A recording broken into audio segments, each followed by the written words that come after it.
Bismillah ar-Rahman ar-Rahim. Now today's main headlines.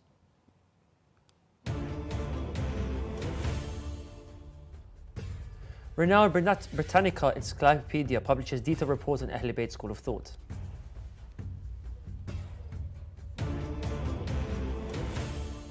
Holy Karbala-based Misbah al-Hussein Foundation reiterates its support for Iraqi families. Tunisian authorities escalate crackdown on migrant refugee rights groups. And the United Nations report highlights challenges for Afghan women and entrepreneurs.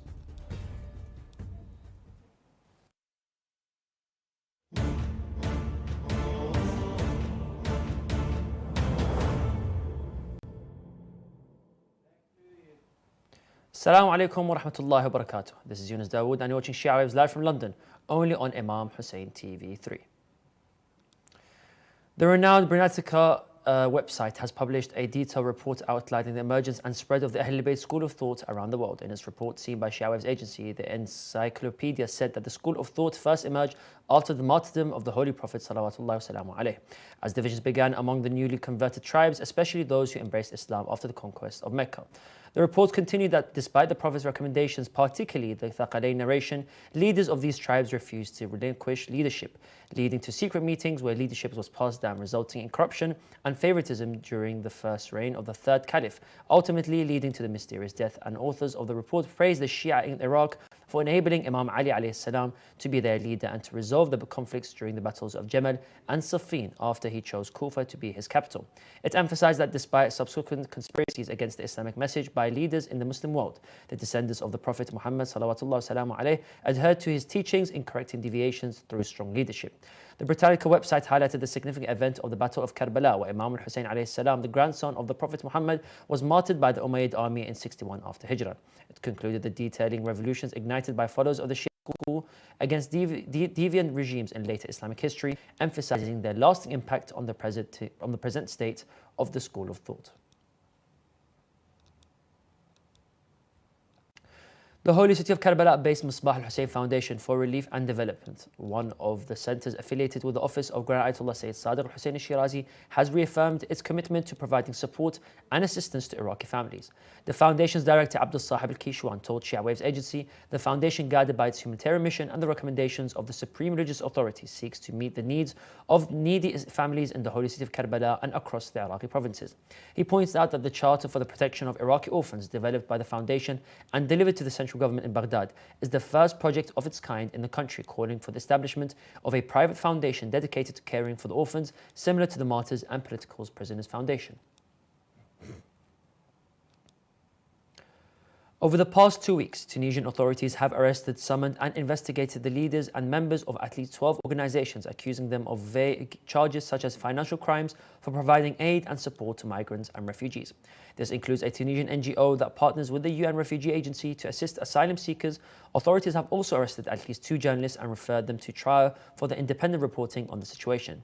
In parallel, security forces have intensified unlawful collective deportations of refugees and migrants, as well as forced evictions, even arresting and convicting landlords for renting to migrants without permits. Tunisia's authorities have stepped up a malicious crackdown against civil society, using spurious claims to harass and persecute those supporting migrants and refugees, said Heba Moraif of Amnesty International.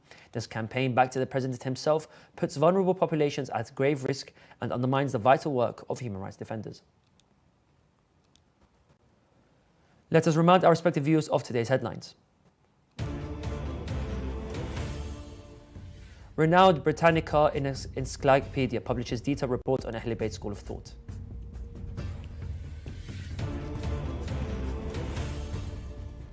Holy Karbala-based Misbah al-Hussein Foundation reiterates its support for Iraqi families. Tunisian authorities escalate crackdown on migrant refugees. Also tonight, Grand Ayatollah Sayyid Sadiq al-Hussein al-Shirazi calls on Muslim and Arab governments to not give distorted image of Islam. A new report from the United Nations Development Programme, or the UNDP, sheds light on the significant obstacles faced by women entrepreneurs in Afghanistan. The study, based on interviews with over 3,100 women, found that 73% of Afghan women require a male escort or mahram to travel even to local markets. This requirement does not only places an added burden on women, but also doubles their travel costs. The article mentioned that the report states that the women entrepreneurs in the country grapple with widespread discrimination, operational restrictions, and a weak financial system. However, the UNDP noted that entrepreneurship has emerged as a lifeline, with 80 women-led companies relying on their businesses as their sole source of income and creating jobs for other women.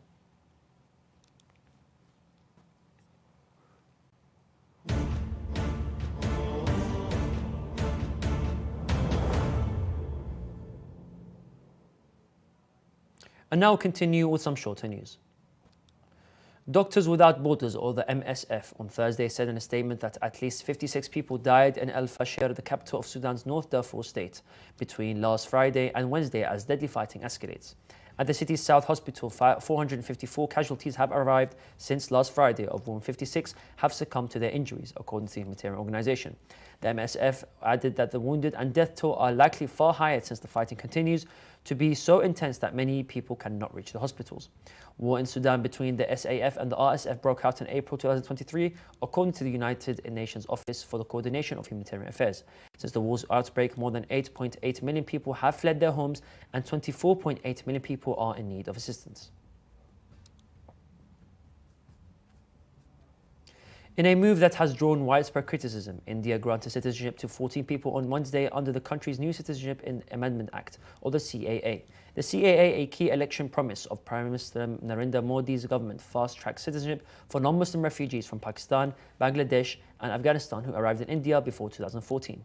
The law has been lambasted for being discriminatory towards Muslims, sparking protests, particularly in states bordering Bangladesh, where people remain anxious about implementation.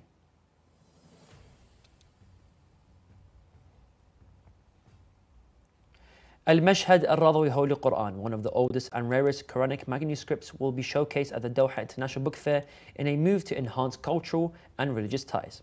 This significant cultural event provides an opportunity to exhibit one of the oldest and rarest Quranic manuscripts dating back to the 1st century of the Islamic calendar. The manuscript, written in the Hijazi script, is approximately 1,400 years old and is considered the most comprehensive among the remaining ancient manuscripts. Al-Mashhad al-Radhawi Holy Quran, which is preserved in 2 copies in the Imam Radha library, consists of 252 pages and contains 95% of the chapters of the Holy Quran. This Quran, which was later transferred to Khurasan in subsequent centuries, to be considered the most complete surviving copy from the 1st century after Hijrah. A staggering 34% increase in miners crossing the treacherous Darien Gap between Colombia and Panama is projected this year, reaching an estimated of 160,000, the Reuters reported yesterday, citing the United Nations Children's Fund, UNICEF. This migratory crisis has persisted over 5 consecutive years, with over 30,000 children already trekking through the prodigious jungle in the first 4 months of 2024, a 40% rise from the same period last year. The source mentioned that UNICEF's Deputy Executive Director, Ted Chaiben, warned that the Darien Gap is no place for children, as many have tragically perished on this arduous journey. Proteins in the blood could warn people of cancer more than 7 years before it is diagnosed, according to a research scientist at the University of Oxford, studied blood samples from over 44,000 people in the UK Biobank, including over 4,900 people who subsequently had a cancer diagnosis. The Guardian said they compared the proteins of people who did and did not go on to be diagnosed with cancer and identified 618 proteins linked to 19 types of cancer, including colon, lung, and non-Hodgkin lymphoma and liver. The report added that the authors concluded that some of these proteins could be used to detect cancer much earlier and potentially provide new treatment options through further research was needed.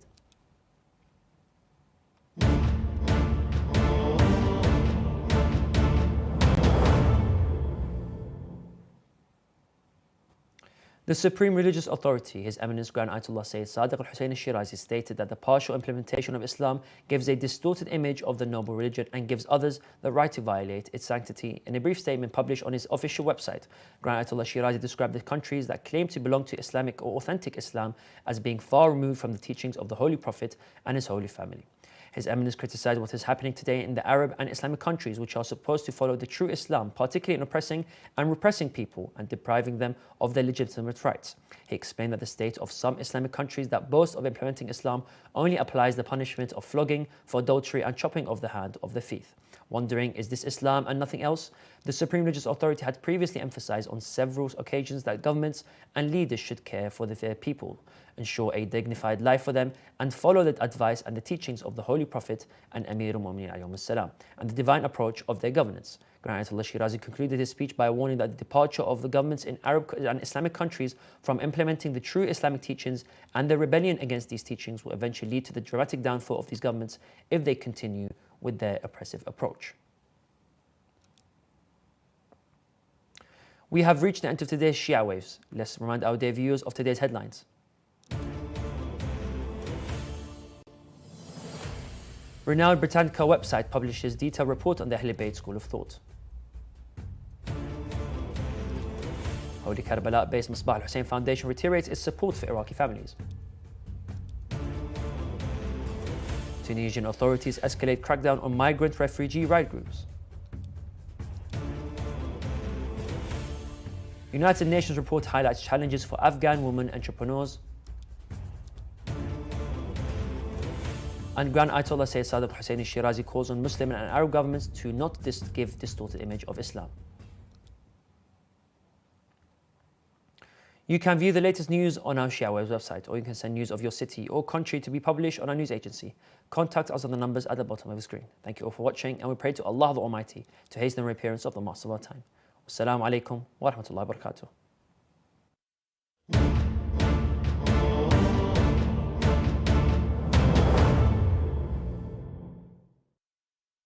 Ali and her 3 children live in this, I could literally say, 3 by 2 meter room. It is morning, afternoons, evenings, her day off, when she goes to work, when she cleans, when she cooks, when she changes the kids, everything